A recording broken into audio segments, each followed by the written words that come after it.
Welcome, everyone. Excited to have you here this afternoon. We're just letting Zoom catch up as we let everyone kind of come in. We're excited to have all of you here. We'll be starting in just a moment.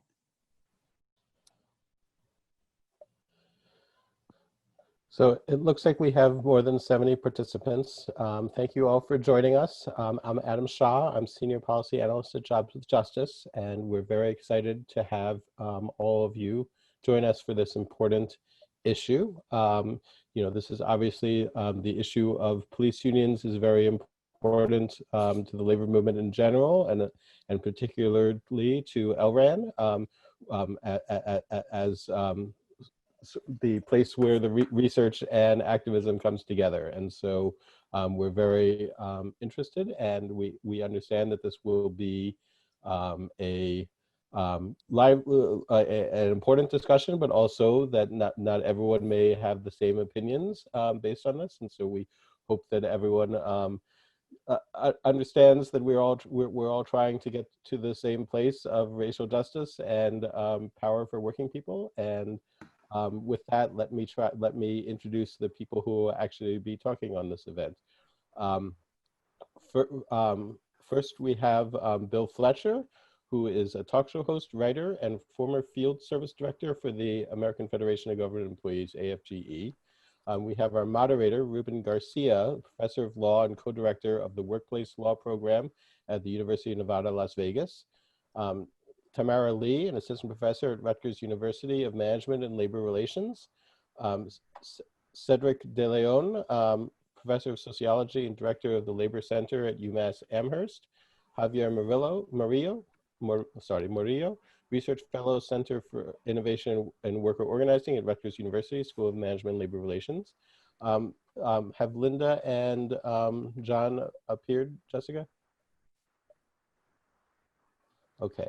Hopefully we'll also be joined by Linda Sarsour, Palestinian American author, community organizer, award-winning racial justice and civil rights activist, and co-founder of Empower Change and Until Freedom, and also John Taylor, National Field Director of the Property Service Division, SEIU, and founder of the Black Male Initiative, Georgia.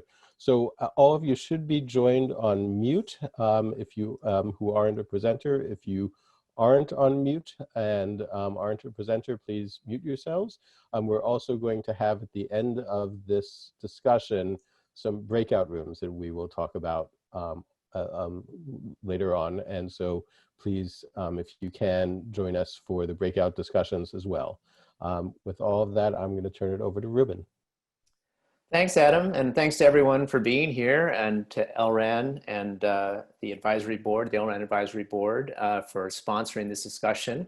I'm really glad we're having this discussion, but I want to assure you that we'll have time for questions in the chat, and also, as Adam said, we'll be having some breakout rooms about 10 till 2 to get some more feedback and strategies on going forward. So this panel occurs in the context of a lot of other things that are going on, a pandemic, a racial justice movement, and an election that's coming up. And we all know it's been a very busy summer, and we have had the president in Lafayette Park doing a photo op in front of a church, but not far from that is the AFL-CIO headquarters, where the huge banner on the side of the building was unfurled during that time that said Black Lives Matter, facing the White House. So the question the panel will be discussing, or will be getting at today, is what else can and should the labor movement be doing about institutional racism within the labor movement and other institutions, and specifically what can and should be done about police unions in that context. So this, as I said, this panel is organized by LRAN, which was born out of the need for scholars and unions to connect and confront the 2010 attacks on public sector collective bargaining. So we find ourselves again in a moment where there are renewed attacks on not just public sector collective bargaining, but private sector collective bargaining as well. And at the same time, again, the legacy of institutional racism within the United States in great display, or horrifying display in the killing of George Floyd, just to name one. incident from this summer. So the questions, as we had on our invitation, the questions we'll be addressing include what should happen in terms of the labor movement to meet the moment and to address the history of institutional racism. Where do labor leaders stand on Black Lives Matter, and how should that impact Black workers' perspectives within unions? And how can we reform police unions and communities' approach to policing? Again, that is the institution of policing. How should that be reformed? And finally, what are the lessons, or what are the strategies going forward in terms of a approach that bargains about the common good rather than the parochial interests of particular organizations? So that is, those are again our major questions. And as you heard, we're going to have a breakout session at the end to talk about some of those questions in detail and some strategies in detail. But I want to start again by noting, of course, that we have a great panel and a lot of union leaders and academics and labor unions represented here. I did invite other unions and the AFL-CIO to participate, and there were conflicts which prevented them from participating, some of them from participating on the panel. So again, I know that in the audience we'll have representatives from many of those organizations, and again, I'm sure they'll chime in with questions and chat about, again, their particular perspective on some of these questions. But let me start with a first question for the group and just throw it open to any of our wonderful panelists to address.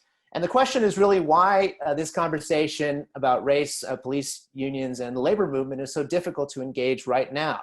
What is it about this particular summer, this particular moment, makes this particularly difficult question, and maybe a particularly difficult question to resolve or to make any progress on, as I said, when we're dealing with racial justice movement, a pandemic, and an election coming up. Maybe I want to ask Cedric De Leon to start about where we should start on this question of why this is difficult for the labor movement to address these institutional issues right now. Yeah, thanks, Ruben. I mean, I think the conversation is hard because it really cuts to the heart of the country's original sin, which is slavery, right? You know, in the labor movement, we say that there was no labor law in the United States until the 1935 National Labor Relations Act, but that's simply not true. There were plenty of labor laws prior to the New Deal, but they governed the labor of Black people, the slave codes, the fugitive slave laws, and later Jim Crow laws. So these laws did several things that make the conversation about race, police unions, and the labor movement really hard. First, they deputized white workers to police Black workers. What we know is that slave patrols were an early form of policing, staffed by poor white people to prevent poor Black people from escaping bondage. Second, because slavery kept Black workers out of industries that relied on free white labor, white workers became fearful that emancipated Black workers would take their jobs. So many local unions passed bylaws that excluded Black people, and those bylaws survived well into the 20th century. Third, Black workers then became mistrustful of the labor movement, understandably, and either formed their own unions or abandoned the labor movement to find freedom through party politics in the courts. So all of this divided and continues to divide the working class in this country by race. Our largely white police force continues to harass and kill poor Black people, people who are the movement's natural allies. White union members still exclude, isolate, and make fun of members of color, both on the job and in union meetings. And members of color, even though they are a larger presence in the labor movement today than they used to be, continue to form separate labor federations and caucuses within their unions because our movement as an institution remains insensitive to the racism that our sisters and brothers endure on a regular basis. So addressing the question of race and police unions means dealing with our movement's complicity in killing, enslaving, and abusing other human beings in order to protect the interests of our white members. And now we have to figure out how to heal and rebuild.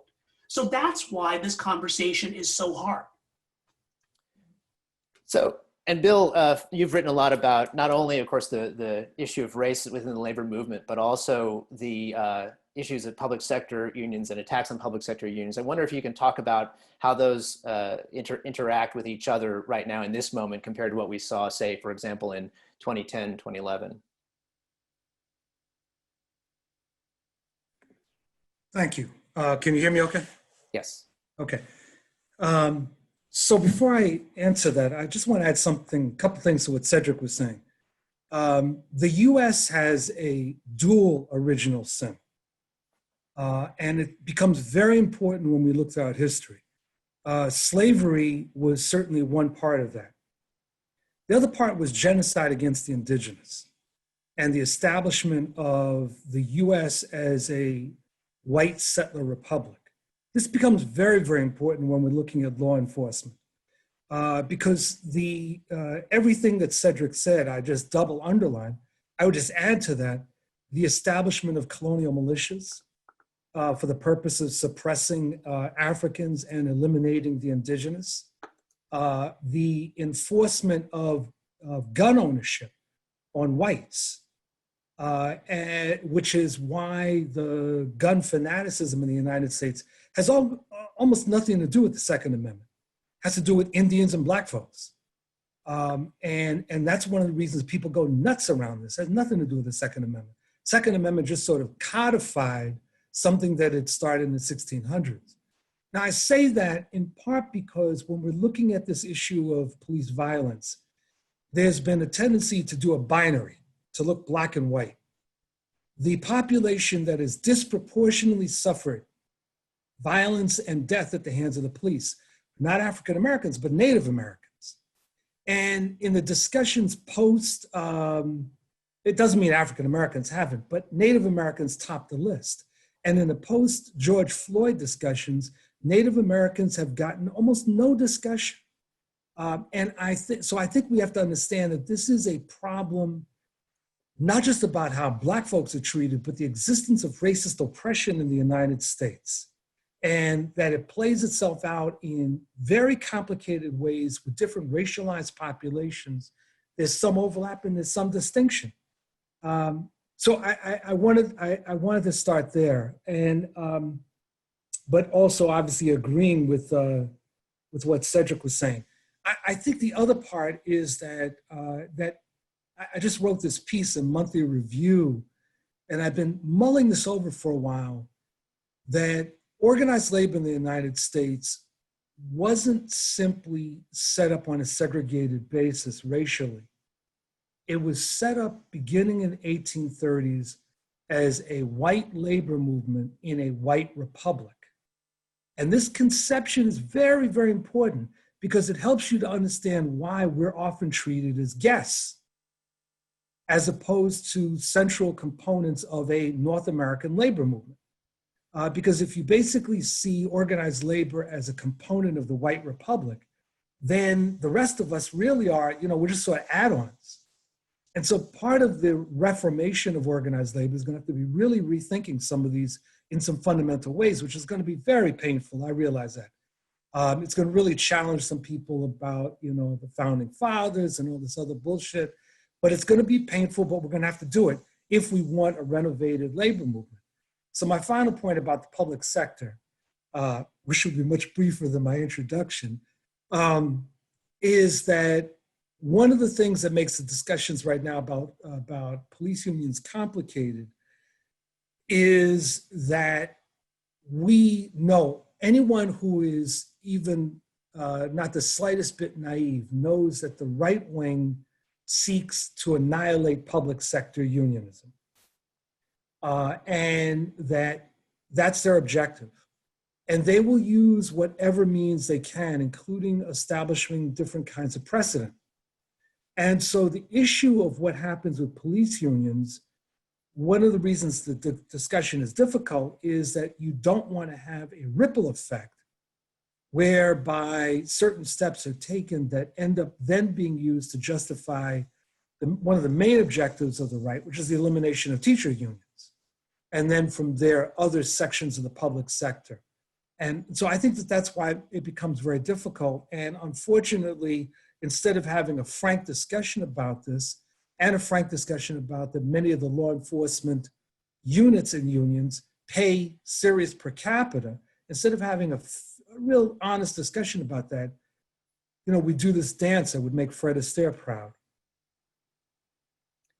Okay, thanks. Well, so Tammy, you wrote a piece, and I think a lot of these pieces are linked into the chat, but you wrote a piece that big labor structural racism is bigger than the problem with police unions. So why do you think that this is a particularly hard question now, or having that conversation, that again, addressing the big conversation about structural racism within the labor movement is hard right now? Does it go to some of the things that Bill is talking about in terms of the divide and conquer strategies of the other side?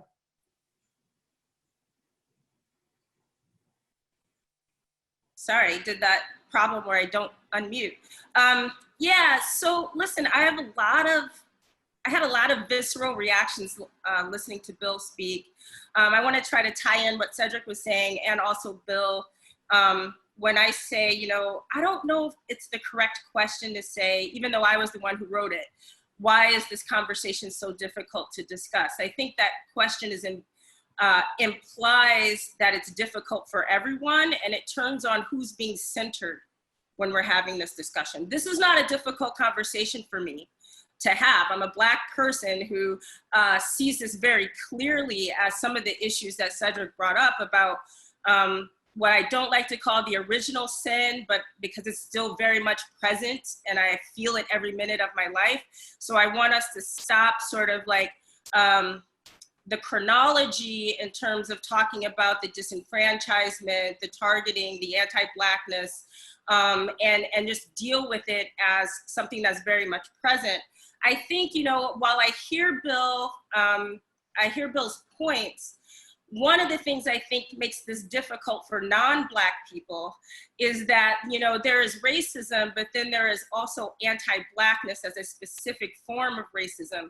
The reason we're having this panel today is because we're at a moment where more people are joining with Black people to say Black Lives Matter. That does not, in fact, say that our Indigenous brothers and sisters and humans don't matter. And in fact, I can't wait for Linda to join the call, but if, you know, out in these movements, the Indigenous brothers and sisters are often leading the movement with an opening statement, blessing the land that we're on. And the reason why they can say Black Lives Matter is because they're in support and it comes very easy for them.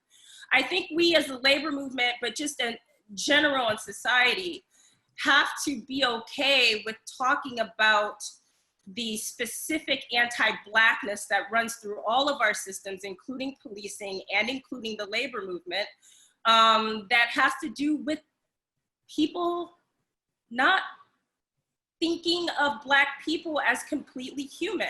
And I know that this conversation is going to go in other directions, but part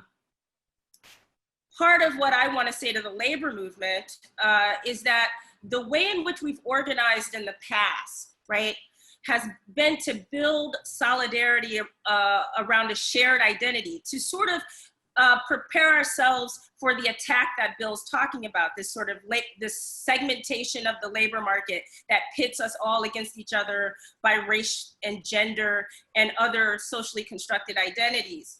And what I think is really important about this moment in time, I don't think that this is a new conversation. I think that this is a long-standing conversation for those of us who've been marginalized historically in this country. But what is new about it is that I think what the labor movement should be looking at with BLM and the movement for Black Lives is it is possible for us to build a shared identity that actually centers Black people or centers women and doesn't try to make us all just this one unified class identity first and foremost, right? So the conversation then has to become, what does the labor movement mean by justice?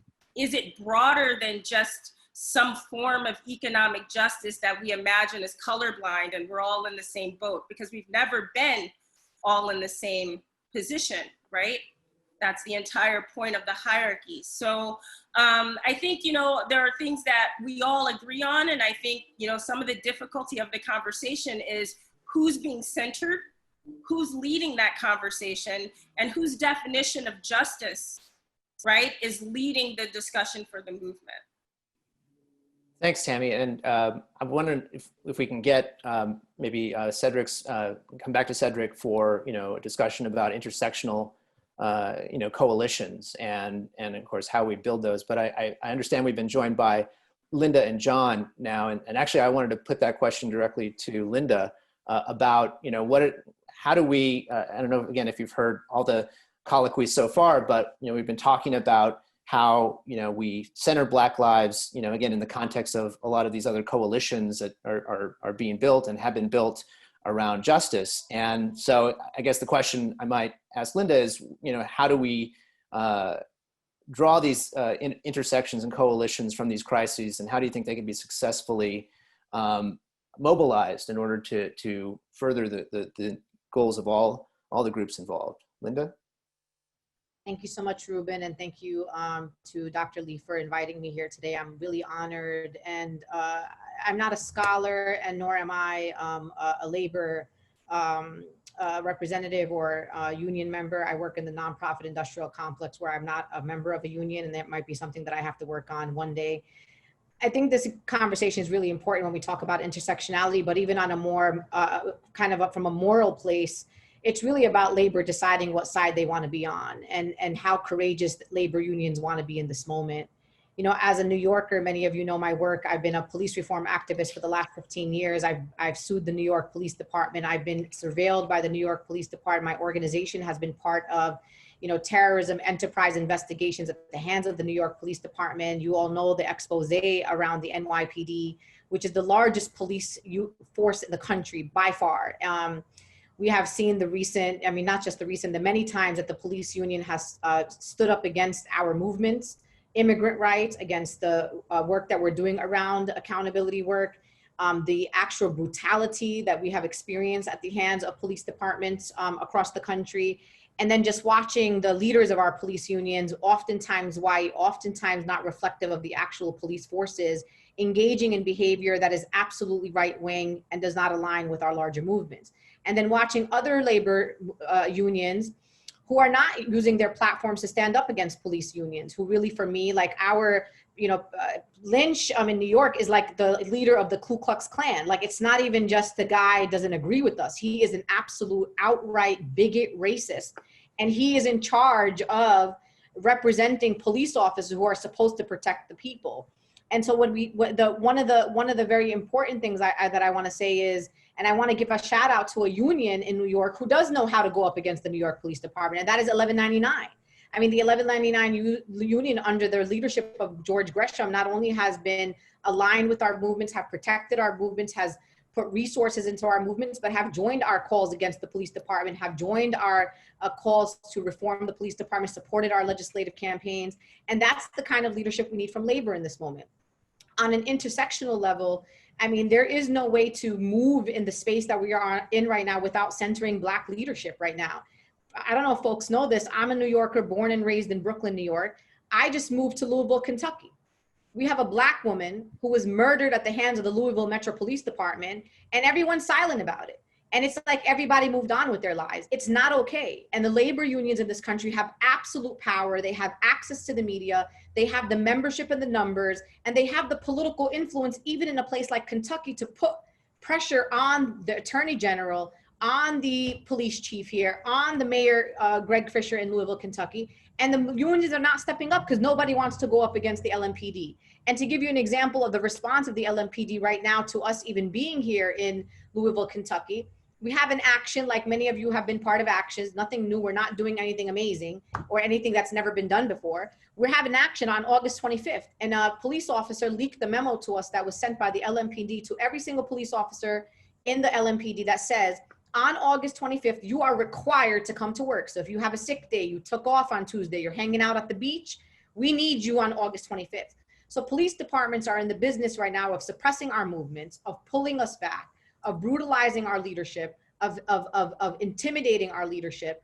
They have been, you know, as you saw in New York, literally going to homes of the people that have been at the front lines of the fights. And we have had an issue, even on the Close Rikers campaign, where we have had to fight unions who keep telling me, but what do we do with the people that have jobs in Rikers Island, which is a torture chamber? So I'm supposed to figure out how to tell people who work in a torture chamber about how I'm supposed to not go up against Rikers Island and the Department of Corrections, who's torturing our incarcerated folks, because the unions have been in our opposition. And the other last thing that I'll say also, when we talk about intersectionality, is that when you go to the union membership, which we organize with, oftentimes 80% of the time you find that the membership views and the membership positions do not align with the leadership of the labor unions. As someone who's a supporter of Bernie Sanders, I knew that because I was organizing with folks around the country, and a lot of the locals were endorsing one way and the leaders were endorsing another way, which means that labor is pretty much engaging in the type of behavior that we're fighting against every single day. It's top bottom, not bottom up. And that's not why the labor movement was created. It was created to empower workers, to make sure that workers were respected, that they were part and parcel, that they had the influence on their lives. And remembering that those workers in these unions come from the very communities that we're all claiming to be either in solidarity with, or to be from and to be fighting with and for. And so what I'm looking for as an activist and organizer on the front lines is I need labor organizations to understand that you are going to be recorded in history. And that 20, 30 years from now, people are going to look back at 2020 and say, where was AFL-CIO?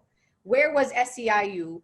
Where were the construction workers? Where were the communication workers? Where was everybody in this time when we needed labor to use the very influence that has been given to them by the workers? Because there would be no labor union without the due-paying members who come from these Black and brown communities that we come from.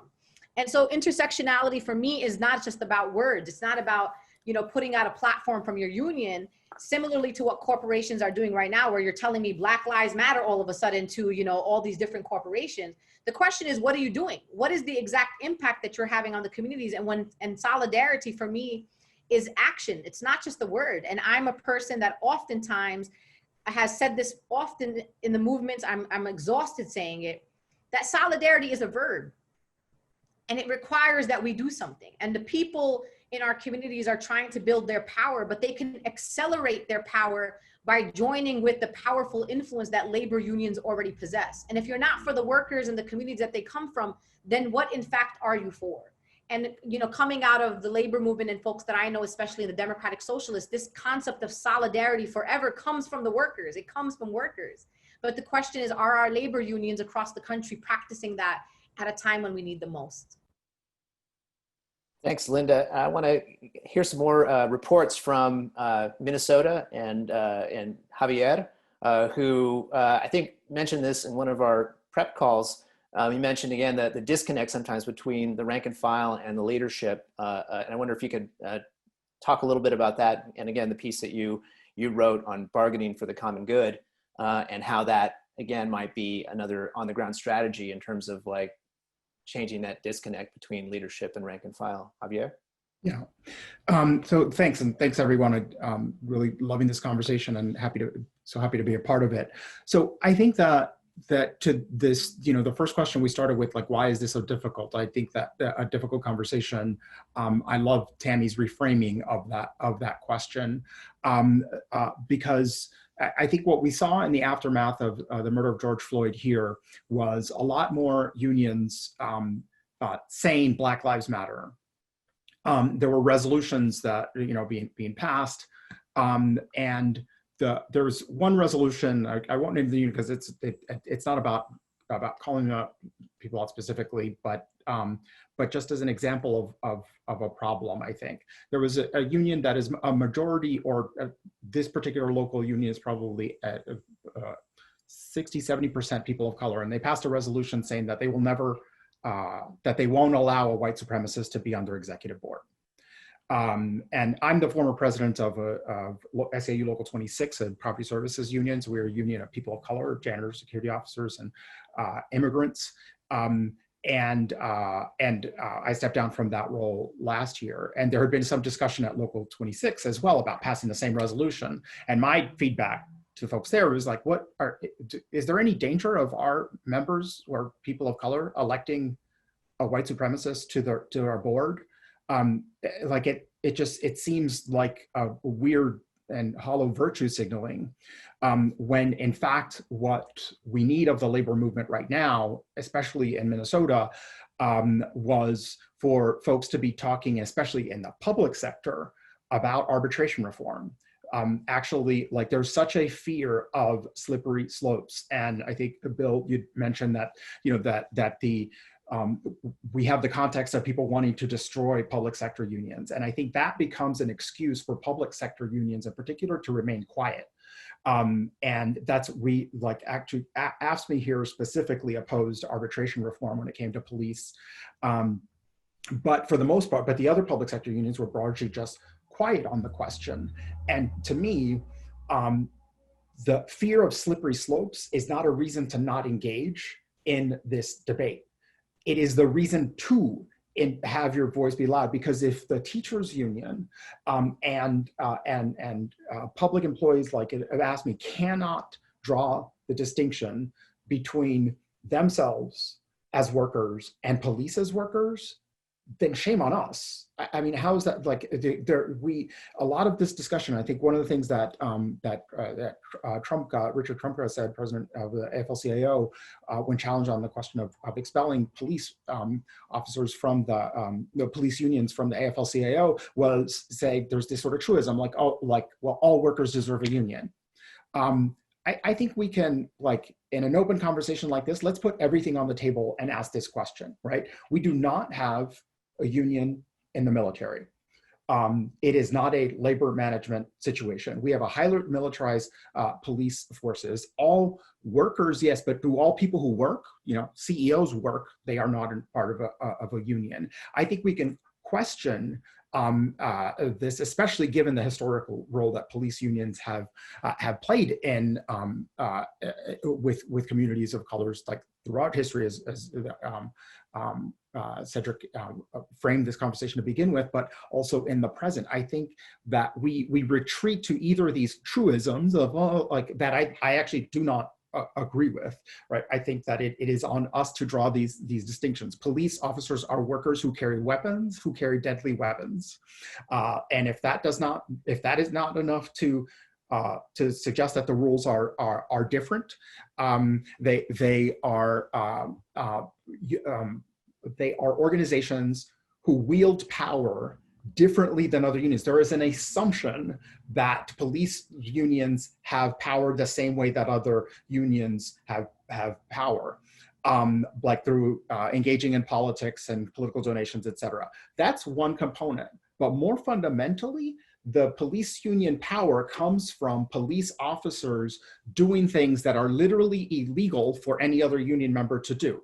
So work slowdowns, and the over-policing and under-policing as a way of punishing any policymakers who dare to challenge them. There is so much more to uncover and for us to work on that has to start from unions not checking out of the conversation and not taking refuge in, well, all workers deserve a union.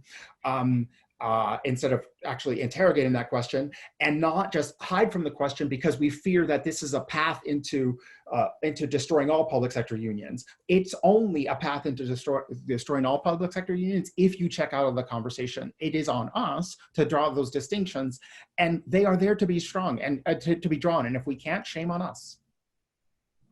Thanks, Javier. And I think that we could talk at length about the qualitative differences between most public sector unions and law enforcement unions. For example, political power is much greater. It's much more bipartisan with law enforcement unions than it is with other public sector unions. And we can ask, whether that would really lead to kind of slippery slope that some people are concerned about.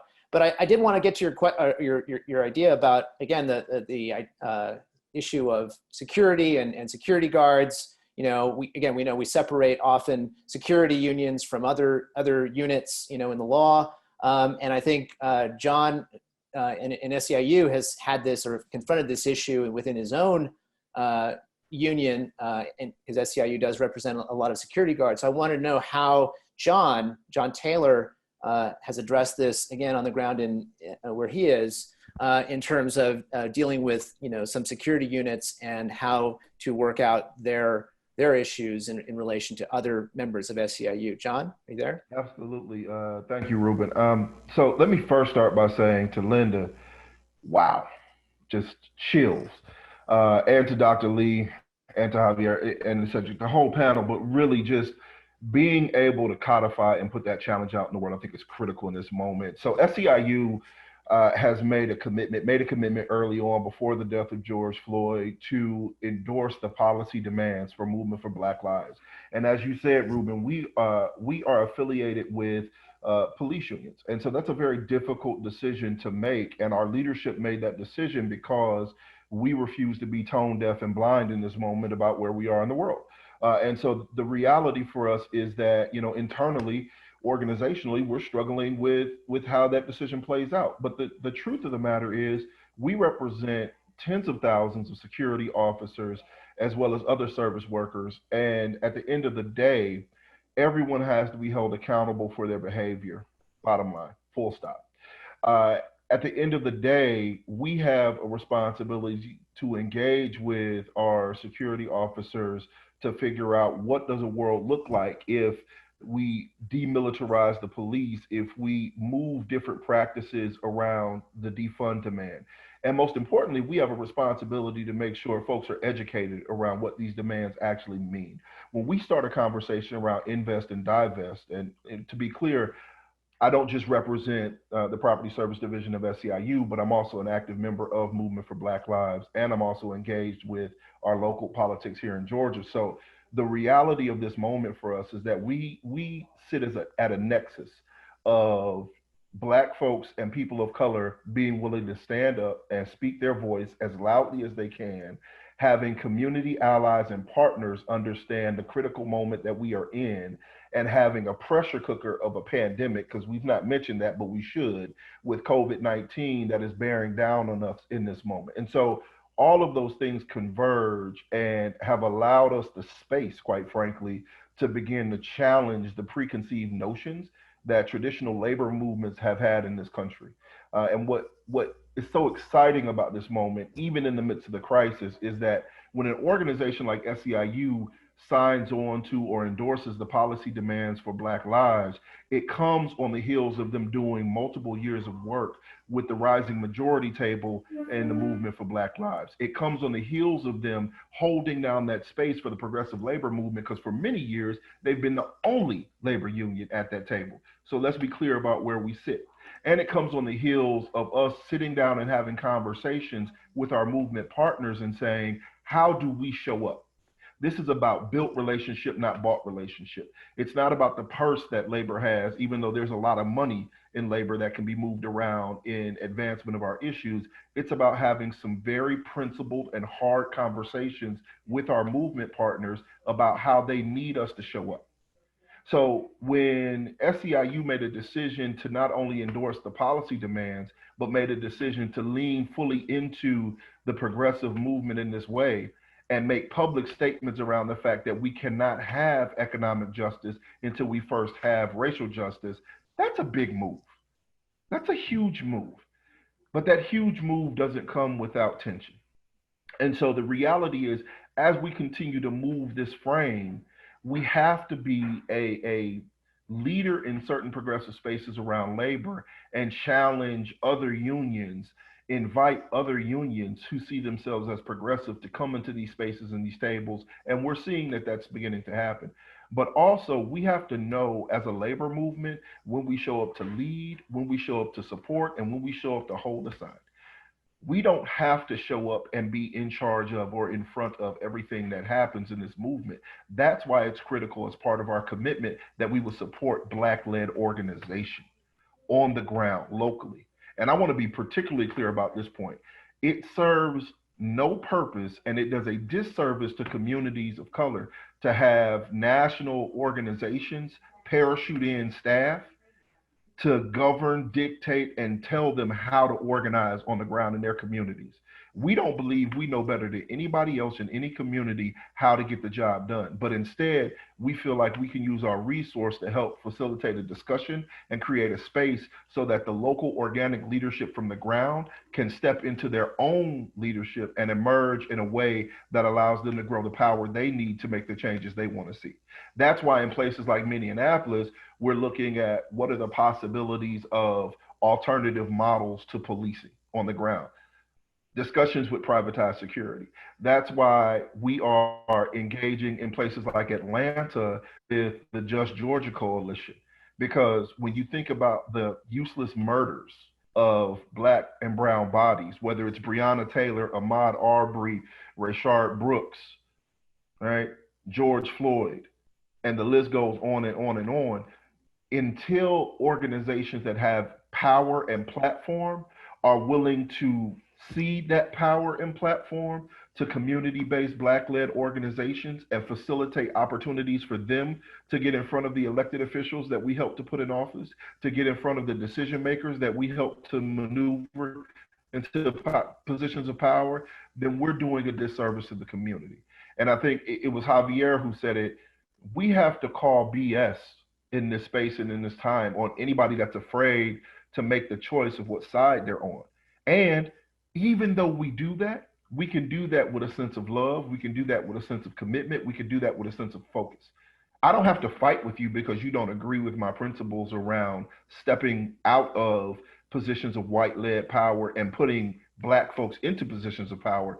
I just have to know where you stand and make a decision about how I move around you.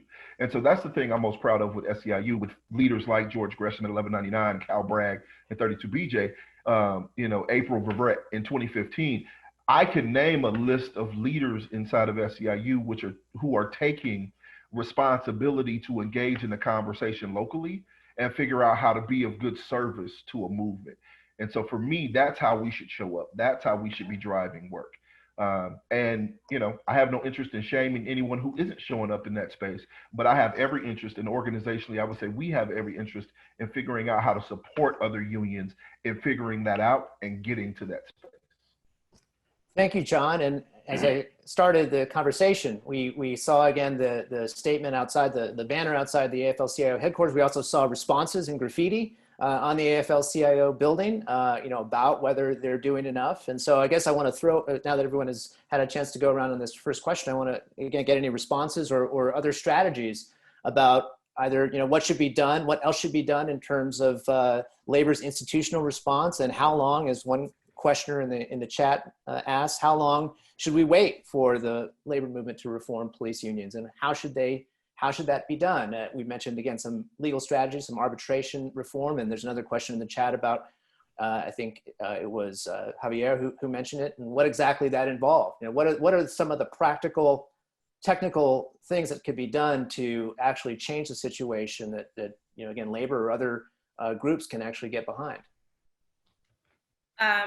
Hi, I will take a stab at it first, Ruben, if you don't mind. Mm-hmm. I think all of these things are really deeply related, of course, right? So the question of slippery slope is always one that triggers me because on the other end of the slippery slope of political will are actual lives. Like, these are human rights issues. This is not about whether or not we should go after economic issues before we do non-economic issues.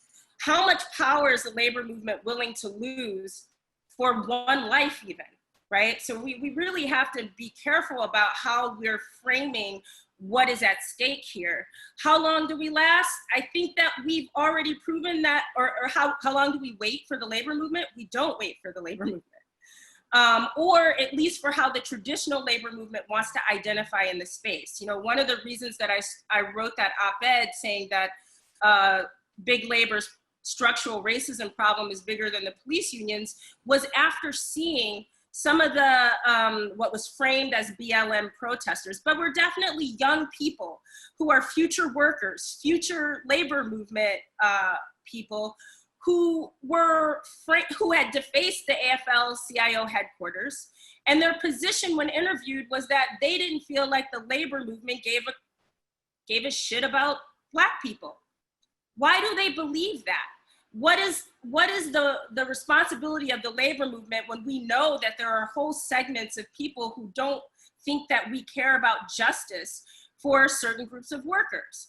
And I think we have to respond to that. We have to be in the moment. We should be leading the discussion on what economic justice looks like for essential workers who are immigrant, Black, brown, and women, right? We're talking about reparative justice, and our leaders in our federations, which, you know, are mostly non-Black folks, are having a real hard time just saying Black Lives Matter. And that sends a message. That's not retreating. That's not hiding. That's being complicit in the institutional hierarchies that we have right now. So we don't wait. We don't wait on a traditional union response or historical response. We have to, I think we have to reframe and redefine what justice means within the labor movement. And we have to be willing to step out of the way. We have to be ready to decenter the traditional people who held power and listen to those who are living these intersectional experiences every day. That's why I think it's encouraging, and hopefully the folks who are activists and practitioners who are on this panel can talk about these really innovative things that they're doing, right? How is Black Lives Matter a labor justice issue? How is Women's March a labor justice issue? How are we doing this organizing on the ground in this moment? How are we framing what it is we need? Bargaining for the common good, right? Bargaining for the common good. That's not the slippery slope, right? That's like, we all are in this together. And, you know, the fact is that no lives matter if Black lives don't matter. So what are we gonna do about it? So we don't wait on traditional stuff. We have to be innovative. We have to step out of the way and let folks who were never allowed to lead step into positions of leadership to help us frame what moving forward looks like. Ruben, can I jump in here? Yeah. I think, you know, I just don't know if you know, necessarily my colleagues would all agree with this, but my position is basically that we cannot reform the police. So by extension, we cannot reform police unions. And that leads to certain kind of policy initiatives that I think that the labor movement should embrace, right? So I just want to say, just by way of like prelude, right, that the police are an anti-Black and anti-labor institution. And nothing we do will change that, right? Because the police are an agency of the capitalist state. To the degree that capitalism is opposed to a militant working class and relies on cheap racialized labor, the state will compel law enforcement to side with capital in labor disputes and will come down hardest on workers of color. It's sort of as simple as that. And so, you know, when we're on strike, who breaks the picket lines? The police. And who do the police police most? Workers of color, right? And by the way, I just want to say before I get into some sort of specifics here, I'm not saying that, you know, the people who are trying to reform the system include, you know, including some law enforcement officials, labor movement folks are insincere. I'm sure folks are really trying, you know. I'm just saying that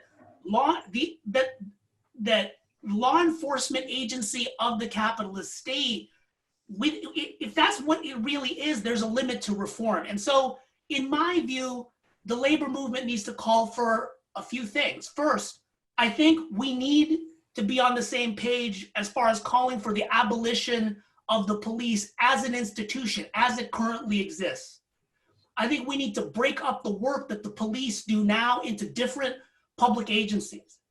I think that we need to give former police officers something else to do that has nothing to do with deadly weapons. And I think that we need to re-envision the community's role in governing themselves. But again, all of that is within the frame of like understanding the police as an institution that is fundamentally anti-Black and anti-labor. If we don't come to grips with that basic structural fact, you know, I just fear that the conversation is not going to go in the direction that it needs to go. Bill, you wanted to get in on that? Yeah, I wanted to both agree and disagree on some things. And at the risk of pissing Tammy off on the question of slippery slope, I just want to mention that When I was writing something a couple of months ago, a friend of mine by coincidence sent me this article that was from some right winger in New Jersey. And it was interesting because the point of the article was the writer saying racism was not the cause of police abuse. Public sector unionism was. And I said, okay, here it comes, right? And so I think that this is a tactical matter that we've got to figure out because the right wing is working at that. I think, Cedric, you're right about, in fact, I was going to go further in a couple of ways. One is that the police and security guards, with all due respect, and the military are part of the repressive apparatus of the capitalist state. So we shouldn't like play games and say some of them are, but maybe sometimes they're not, and other times they're well-intentioned or whatever. No, they all are. Now, that doesn't tell you anything at the level of what you do politically. I mean, for example, someone put up here, and I was going to say this, that in some countries around the world, troops, military are in fact unionized. It's not unusual. In the United States, it isn't. There's no unionization. The question of unionization is different from being in the labor movement. And I think that, for me, that's what's really critical. But the other part of it is, what are the demands that we put on the state? Because one of the things that I have been concerned about in some of the discussions is that we're acting as if the police unions are the ones that have imposed collective bargaining agreements on the government. And the last time I checked, that doesn't work legally as well as practically. Governments or the employer can impose contracts. I've never seen a union impose a contract. What in fact happens is that we have elected people or bureaucrats in government who are complicit with these quasi-military operations and basically hold up their hands and say there's nothing that they can do, right? Because the police have these contracts. And I say, to hell with it. We should be holding the elected leaders and the state accountable. Why are they signing these collective bargaining agreements, right? Why do we elect people that will sign them? Why do we allow appointed officials to be able to do this? I think we've got to hold them accountable. And while I agree with you, Cedric, that at the end of the day, you can reform parts of the repressive apparatus up to a point, and that fundamentally there would need to be a transformation of the social system, in my opinion, into socialism. At the same time, people are fighting on a day-to-day basis right now around changing policing, using that term very generally, security. How do we make sure that, what do we do about people that are being held up, raped, et cetera? There's all these discussions that the labor movement needs to be directly engaged in, with very clear proposals that are on the side of progressive forces, as opposed to remaining silent, as people have talked about here, or being in fact complicit with this kind of racist behavior. Thanks, Bill. And I know, Javier, you mentioned you wrote in your piece again that the root of the issue is not police unions, but police. Do you want to amplify that a little bit more, again, and maybe agree with Cedric? Yeah, I mean, I think to expand a little also on the question of bargaining for the common good and how would we address this, apply that here. So I wrote this piece in the aftermath of the murder of George Floyd here in Minnesota called Seven Reforms. 7 reforms that we could enact now, or need now, to loosen the grip of the Minneapolis Police Federation on the city it's holding hostage. And, you know, the things were moving so fast at the time, and still, like, I actually would not use the word reform today, because I think that what we need to be looking more is from a perspective of like what from a vantage point of how Cedric laid it out, that we need to hit reset. However we define that, what we need to hit a fundamental reset. One of the ideas I put forward there is that if we're going to think of the specificity of what kind of workers police officers are, in that they carry deadly weapons and that they can and do use against the people who are the people in the society who are paying taxes and paying their salaries, that at the least we can do is to re-envision what the bargaining dynamic is, that it's not simply labor and management, and that we need to have a formalized community voice at the table of negotiations to be able to balance, right, the collective bargaining agreement. Like I agree with Anna in the comments, right, that the union puts on the table what they're negotiating about, and we can't sort of let them off the hook on that. But when negotiations have happened outside of public light, and especially during tough budgetary times, that's when cities have, rather than in exchange for not giving folks a raise, what they do is trade that off for all these provisions that give them more protections, like when they are involved in a critical incident, something like that. I think that figuring out the way to either even if it's just a political naming of a committee that elected officials are then committed to, like, we will settle when we agree with both the union and the community bargaining team. That would be something that we could do there. I think the question of arbitration reform goes back to hitting reset. Some years ago, when one of the previous times that the Minneapolis Police Department murdered a Black man, I downloaded the MPD contract with the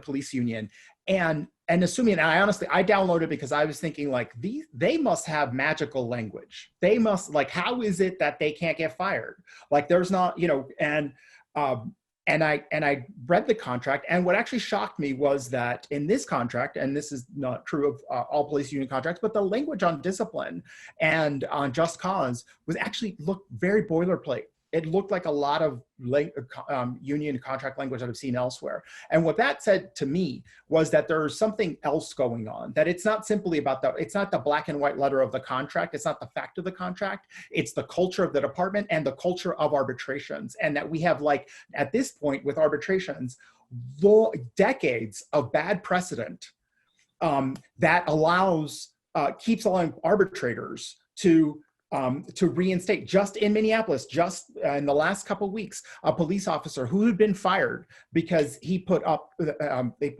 two officers, they put up an incredibly racist display on the Christmas tree of the fourth precinct, which was the precinct that had been in question when Jamar Clark was murdered. They put it was a racist display. The police department fired him, and an arbitrator just reinstated those officers. This is a constant in Minnesota and across the country. There are case after case of people involved in critical incidents. Derek Chauvin, the murderer of George Floyd, that was not his first incident. That wasn't even his third or fourth incident. He had many times he's gone up against discipline.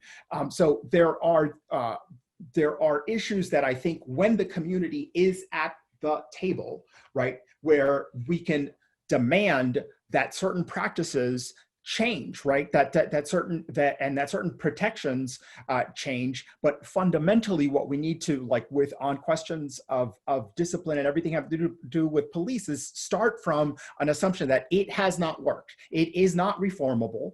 We need to start over.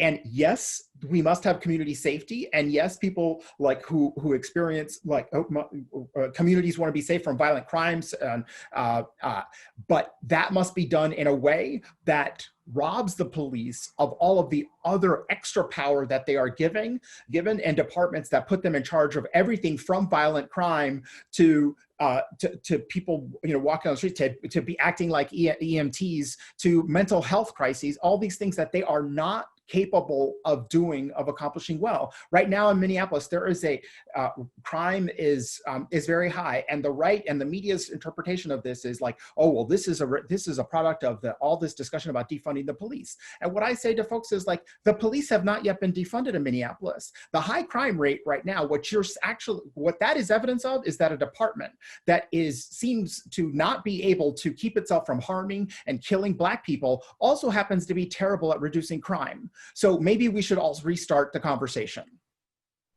Thanks, Javier. And I know we want to have other people jump in here, like Tammy. But I guess the question is just, you know, are there we've talked about structural issues like arbitration reform, but, you know, what about the structure of labor itself, or how we do labor in this country, right? You know, again, the structure of exclusive representation, and the fact that in many police departments, such as San Jose or Houston or St. Louis, your leadership, again, or the jurisdiction that they police, you know, is again, the police force is 21% more white, or 27% more white, or 20% more white than the jurisdiction that they police.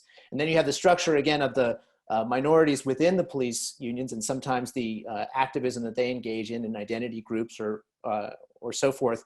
So is that, again, and some have argued, you know, again, structural issues like exclusive representation, you know, prevent actual change from happening within some of these organizations, right? And so they argue for minority representation or minority bargaining on some of these issues. Are there structural issues, again, as to how we do labor itself, that can deal not only with police unions? We've been talking a lot about police unions, but what about, as we framed the panel or titled the panel, other institutional racist issues that still exist in the rest of the labor movement? Can anyone address that? Well, I don't want to like always take us back, but I think some of the things that Cedric was saying gets to the structural problem, and why reform and the way we're talking about it from the labor movement is not possible. I just want to say,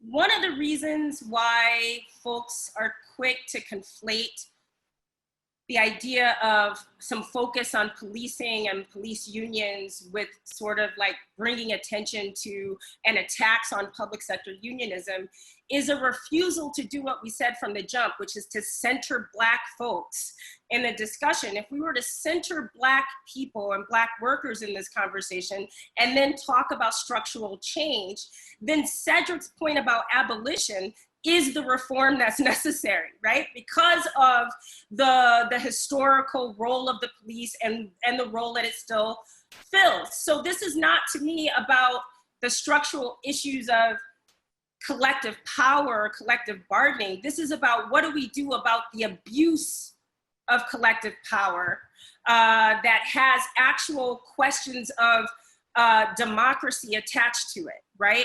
So to me, collective bargaining and policing, if we're going to start there instead of the bigger structural issue of whether or not we should have police and therefore should we have police unions, is really like, how do we feel as a movement about the idea that the death of innocent Black people at the hands of police is treated by police unions as a matter of human resources or a routine step 3 grievance? Is that really what we're talking about? Like, how do we go to the bargaining table and make this, like, make it what? What amount of reform of a racist system is going to produce a just result? And I think I just keep going back to that. And that's the fundamental sort of difference in our approaches between, say, Bill and myself about the slippery slope.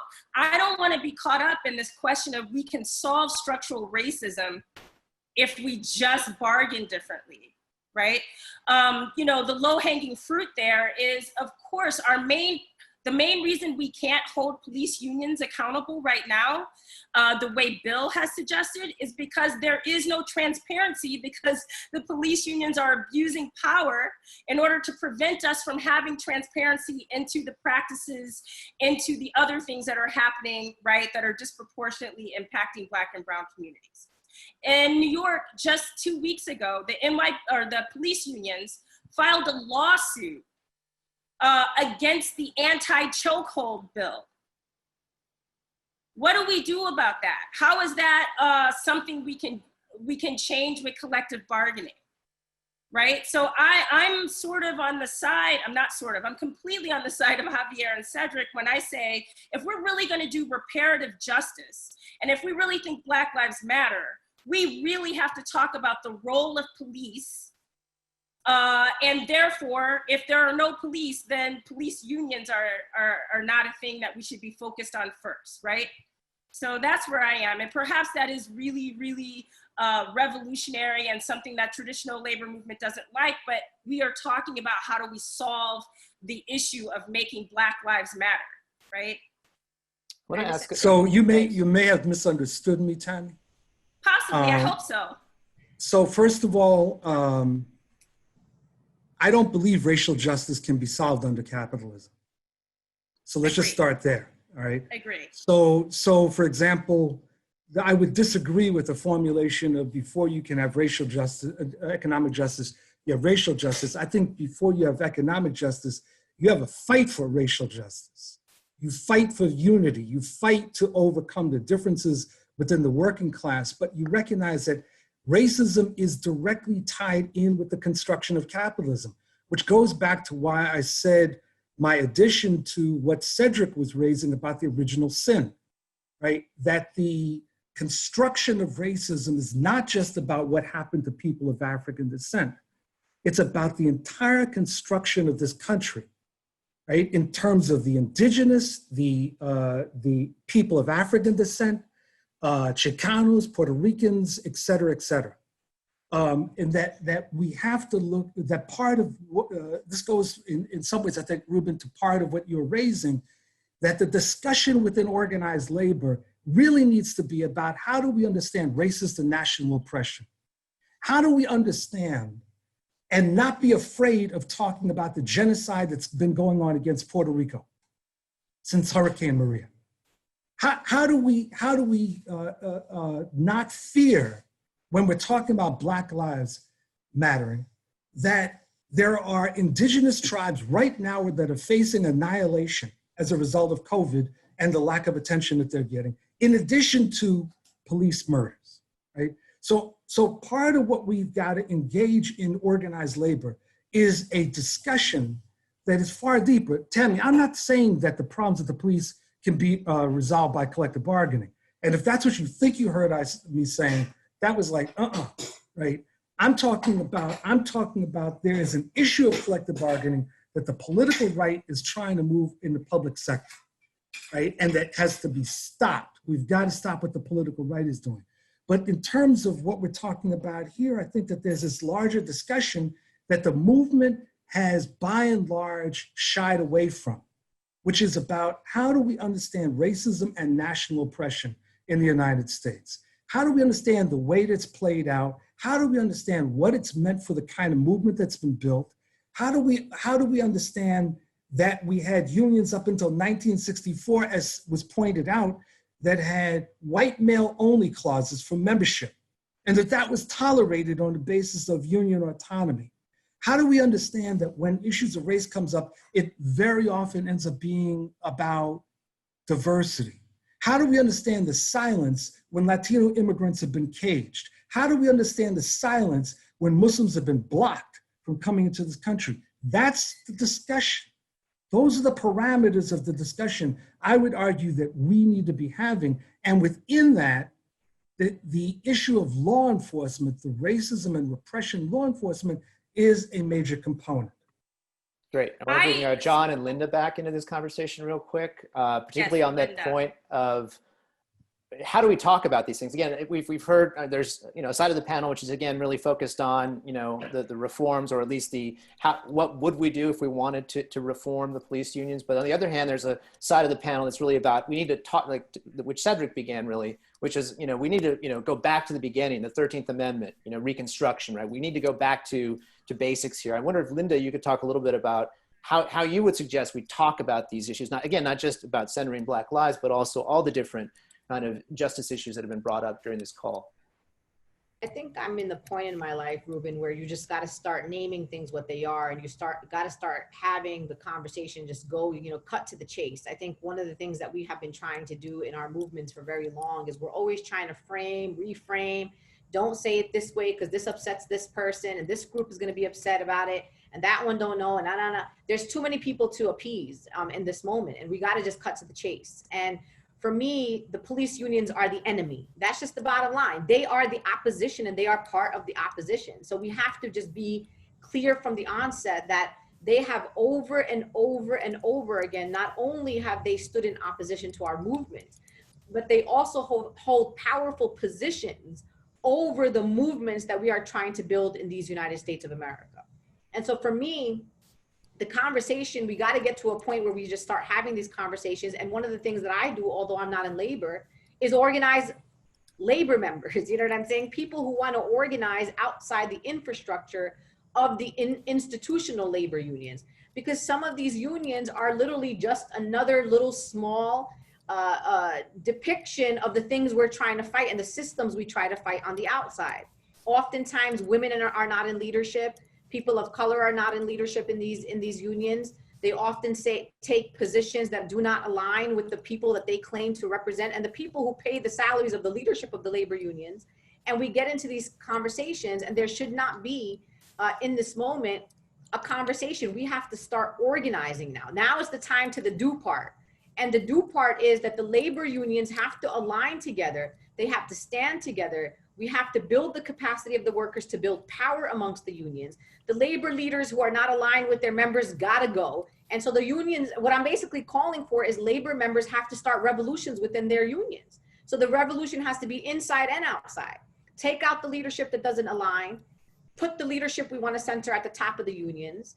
And then we have to also come to the understanding where we unify labor movements against the unions that are claiming to be for workers, but are in fact antithetical to everything that we're trying to do. So when I sit in New York City and I see the police union get up that represents 37,000 police officers literally endorse a fascist, like this is what we don't have time for a conversation. Our police unions are endorsing an authoritarian fascist. That's what they're doing right in front of us, right below our noses. And there seems to be us having conversations and then not actually seeing the work happen. So we just have to start with the basics, yes, and all that, you know, kind of intellectual, let's go back.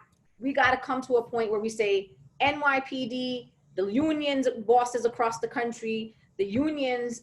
I'm not here to even try to have the conversation about, well, it's not all police officers. That's the job of the police officer to make the distinction between themselves and their union leadership. Like, I'm not trying to hear a Puerto Rican or a Muslim police officer tell me it's not me, Linda. If you are gonna allow your union to represent your views, then you are just as complicit as your racist KKK leader, Pat Lynch. And so for me, if we can come publicly and say police unions are part of the opposition and make that clear amongst our ranks, that's what we have to do right now. Because right now that seems to be a conversation. And I'm like, why are we not already in agreement with that? Maybe that's why we're in the problem that we're in right now. Thanks, Linda. John, you wanted to get in on that? Yeah, I just wanted to name a few things. One, we're not a monolith as labor, right? Let's be clear.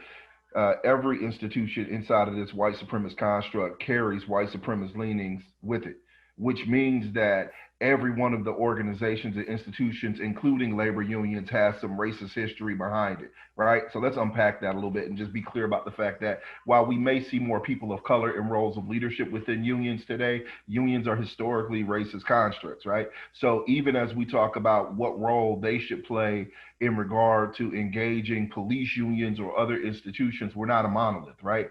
And so, you know, I agree 100% with Linda. It's the do part. That's where we are in the world, which means that members as we engage with them, have to wrestle with these contradictions and the challenges that they face. So to your specific question, Ruben, of what should labor be doing in this moment, one, we should be driving larger educational components with our members, having the time to have these discussions, to hear from our members what they think and feel in these spaces, not just to assume that we know. That's one. Number two, we should be funding as much as we can the programmatic work of Black-led organizations in the communities where we are engaged.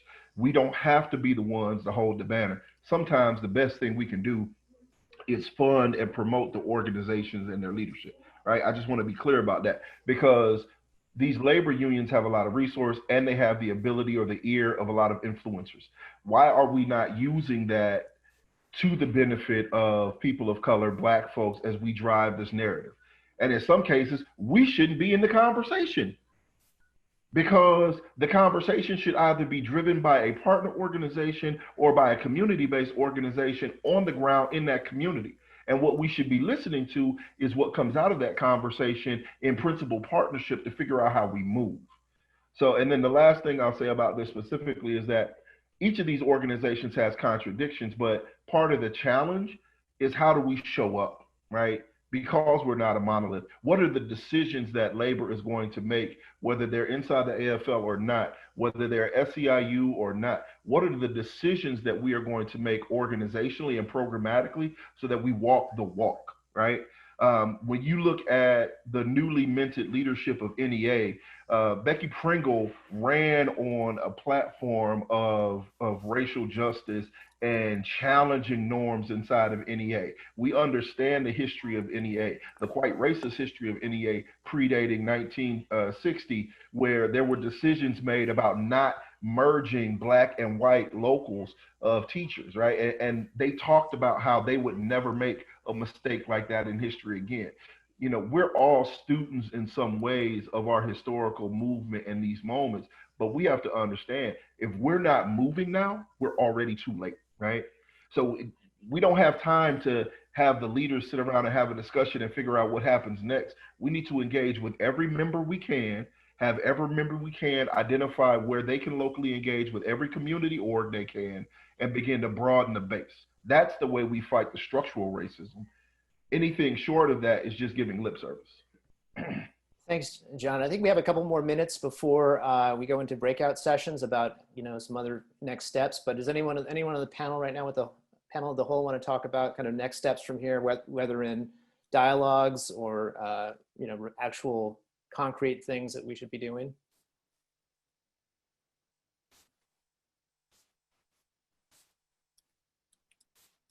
Any final closing thoughts? We can spend the time in breakout if we want, or. Hey, Ruben, I don't want to put John, well, yeah, I do. I want to put John on the spot, but before we go to breakout, I thought it might be great when we're all in plenary for maybe John to talk a little bit about what those concrete demands were that that they signed on to with Movement for Black Lives, so that we can get some idea of what the labor movement folks are doing. Yeah, I'll actually share it in the chat. It's easier for me to pull it up because I don't have it's racial equity, a command or demand for defund the police, which includes invest, divest, a demand for corporate accountability, including large corporations like McDonald's, so that it's not just slapping a sticker for like Black Lives Matter on their work, but actually changing the format or the structure of their organizations to reflect the principles that they say they lay out. And then it's a commitment to fund Black-led organizations, right? And movement. And so let me just give a perfect example of that. On July 20th, we led the strike for Black Lives. We lobbied and worked with, 10 other labor unions nationally. We had 96 labor organizations globally. We in 33 countries. We hit 169 cities. We had over 100 partner organizations, right? This is what I mean by walking the walk. We did that not because, we're so great. We did it because we went to our partners at Movement for Black Lives in the wake of Juneteenth and the uprisings as a result of the murders that noted with the murder of George Floyd. And we said, how do we need to show up? And they said, mobilize your folks around this moment and make sure they understand that we are centering Black lives in this moment. So what we had originally deemed as, strikes for all in our initial iterations and planning for this for over a year, we changed, we pivoted on a dime and said, this moment is too important to be tone deaf on. Yeah. So we stepped Thanks, out John. 169 cities to do that. Thank you, John. And thanks to everyone for this great far-ranging discussion. And I know, turn it over to Jessica and Adam for the next step in terms of the breakout sessions. Thanks. Great, thank you again for the panelists. Great discussion, and in the chat as well. Pulled some of the questions so we can make sure to answer them in future panels as well.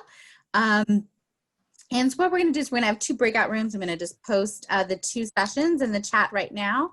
There are links there. The questions you can read there. What could a real racial justice commitment and response from national unions and the AFL-CIO look like?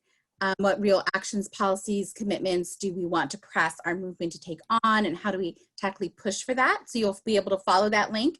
The room's not active just yet, so just give me a moment. And then also you'll want to see the second one, which is what could real racial justice commitment look like, and that's room 155. So you'll see the 2 there.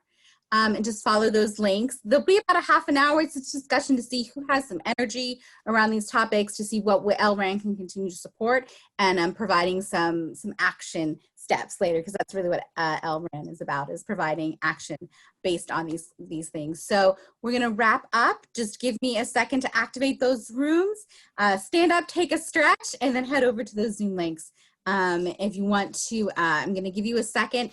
Copy that, because when I close this meeting, those links will be gone. So just select the room that you'd like to go to and copy and paste that now before I close this room. Yeah, so you can go to the room right now, it just won't be active until Jessica Correct. has a chance to act. So you can click on those links there, they're live links. Thanks so much. Thank you. Great afternoon. Too. Thank you.